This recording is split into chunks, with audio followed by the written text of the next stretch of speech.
لغیرہ ہو. یہ جو نور کا ہم نے معنی کیا ہے یہ ھذل معنی متحقق فی جمیع مراتب الاشعۃ والاضلاع، یہ معنی تمام نور کے مراتب پر صدق کرے گا. آپ 100 پاور کے بلب کو نگاہ میں رکھیں، 0 پاور کے بلب کو نگاہ میں رکھیں، اس کے نور پر یہ تعریف صدق کرے گی کہ ظاہر بذات و مظہر لغیرہ، بس حقیقت ایک ہے. ھذا المعنی متحقق فی جمیع مراتب الاشعاء، اشعاء یعنی شعاعیں، والاضلاع یعنی وہ جو سائے ہیں. علی کثرتها واختلافها، لیکن یہ ذہن میں رہے کہ وہ درست ہے کہ ایک حقیقت تمام موارد پر صدق کر رہی ہے، لیکن پھر بھی علی کثرتها واختلافها، کثرت اور اختلاف پر وہ باقی رہیں گے. ایسا نہیں ہے کہ اگر ایک معنی تمام مراتب پر صدق کر رہا ہے تو مراتب سارے ایک جیسے ہو جائیں گے. نہ، مرتبہ اپنے مرتبے میں رہے گا، لیکن معنی اس حقیقت کا ایک ہی شمار ہوگا. فالنور الشدید شدید فی نوریت، اگر نور شدید کے اندر شدت آئی ہے تو اس کی نوریت کے اندر شدت آئی ہے. التی یشارک فیہا النور الضعیف، یہ جو نوریت ہے اس کے اندر کون شریک ہے؟ نور ضعیف. یعنی 100 پاور کا بلب اور 1000 پاور کا بلب مشترک ہیں کس کے اندر؟ نورانیت کے اندر. والنور الضعیف ضعیف فی نوریت، اور نور ضعیف اگر ضعیف ہو رہا ہے تو اس کی نورانیت ضعیف ہو رہی ہے. التی، وہ نورانیت کے یشارک فیہا النور شدید، نور ضعیف مشارک ہے اس نورانیت کے اندر کس کے ساتھ؟ نور شدید کے ساتھ. فلیست شدت الشدید منہ جزءا مقوما للنوریہ حتی یخرج الضعیف منہ. کہتے ہیں ایسا تصور کبھی نہیں کرنا. کیا؟ دیکھیں دقت کریں اس عبارت کو میں تھوڑا خارج سے بیان کر دوں، مطلب واضح ہو جائے گا.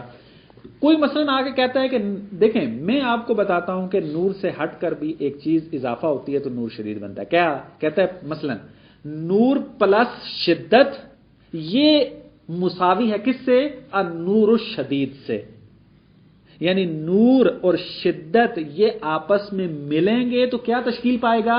نور شدید تشکیل پائے گا. کہتے ہیں یہ تصور نہ کرو کہ نور شدید اس طریقے سے بنتا ہے کہ شدت جزء مقوم بنے. جزء مقوم سے کیا مراد ہے؟ یعنی ایسا جز کہ جو ایک ذات کو بناتا ہے، ذات کو تشکیل دیتا ہے. جیسے ناطق جزء مقوم ہے. کیوں ہے؟ کیونکہ انسان کی انسانیت کو بنانے میں اس کا کردار ہے، اس لیے اس کو جزء مقوم کہتے ہیں. ناطق کو کہتے ہیں شدت نور شدید کے لیے جزء مقوم نہیں ہے. کیوں نہیں ہے؟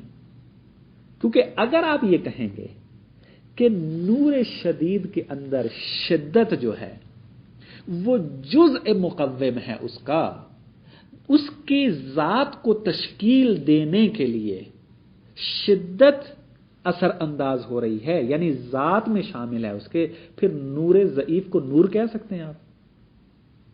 نہیں کہہ سکتے. کیوں؟ کیونکہ آپ کہہ چکے ہو کہ شدت جزء مقوم ہے کس کے لیے؟ نور کے لیے. جب شدت جزء مقوم بن جائے، جزء ذاتی بن جائے نور کے لیے، تو پھر فقط نور شدید نور کہلائے گا، نور ضعیف کو پھر نور نہیں کہہ سکتے.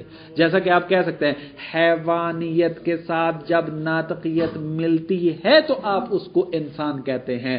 آپ مطلق حیوانیت کو انسان نہیں کہہ سکتے کیونکہ جزء مقوم اس کا ناطق موجود نہیں ہے اس کے اندر، لہذا اس کو انسان نہیں کہہ سکتے. اسی طریقے سے یہاں بھی کہتے ہیں یہ تصور نہیں کرنا کہ نور شدید کے اندر دو چیزیں ہیں، ایک نور ہے اور ایک شدید ہونا ہے، تب یہ نور شدید بنتا ہے اور یہ شدت جو ہے اس کا جزء مقوم ہے. کیونکہ اگر یہ کہہ دیا آپ نے تو پھر آپ کو یہ ماننا پڑے گا کہ نور ضعیف پس نور نہیں ہے. بات واضح ہوئی ہے؟ یہ کہنا چاہتے ہیں یہاں پر یہ ہو گیا فلیست شدت الشدید منہ جزءا مقوما للنوریہ. ایسا نہیں ہے کہ شدید کی شدت جو ہے نور کی، یعنی من ہو نور کی طرف جاری ہے. نور شدید جو ہے اس کی شدت کیا ہو؟ جزءا مقوما للنوریہ، کہ وہ کیا بنے؟ جزء مقوم، جزء ذاتی بنے نور کے لیے. حتی یخرج الضعیف منہ، تاکہ آپ اس کام کے ذریعے کیا کر دیں؟ نور ضعیف کو خارج کر دیں. کہتے ہیں یہ بھی صورتحال نہیں بنتی. ولا ارزا خارجا عن الحقیقہ، اور نہ ہی شدت جو ہے وہ عرض بنے گی. ولیس ضعف الضعیف قادحا فی نوریتہ. اب کہتے ہیں یہ تو میں نے شدید میں کہا تھا، اسی طریقے سے اب ضعف میں آ جائے. آیا ضعف نور کی نورانیت کو ختم کرے گی یا نہیں کرے گی؟ نہیں، نور نور رہے گا. پس لیس ضعف الضعیف قادحا فی نوریتہ، ضعف نور ضعیف کے اندر جو ضعف آتا ہے وہ اس کی نورانیت کو ختم نہیں کرتا. ولا انہ مرکب من النور والظلمہ، اور نہ ہی یہ نور ضعیف جو ہے وہ مرکب ہوتا ہے نور اور تاریکی سے، یعنی اگر نور کے ساتھ تاریکی کو ملا دیا جائے تو نور ضعیف بنے گا. ایسا نہیں ہوتا. کیوں؟ لکونہا، کیونکہ ظلمت نور کے ساتھ مرکب ہو ہی نہیں سکتی. کیوں؟ کیونکہ نور امر وجودی ہے، وجود رکھتا ہے، لیکن ظلمت کیا ہے؟ لکون امرن عدمیہ. جہاں نور نہ ہو وہاں ظلمت ہوتی ہے، وہاں تاریکی ہوتی ہے. پس نور ظلمت جو ہے وہ کیا ہے؟ امر عدمیہ ہے. اور یہ نہیں ہو سکتا کہ ایک چیز جو ہے جو امر وجودی ہو وہ مرکب بن جائے وجود اور عدم سے، یہ نہیں ہو سکتا.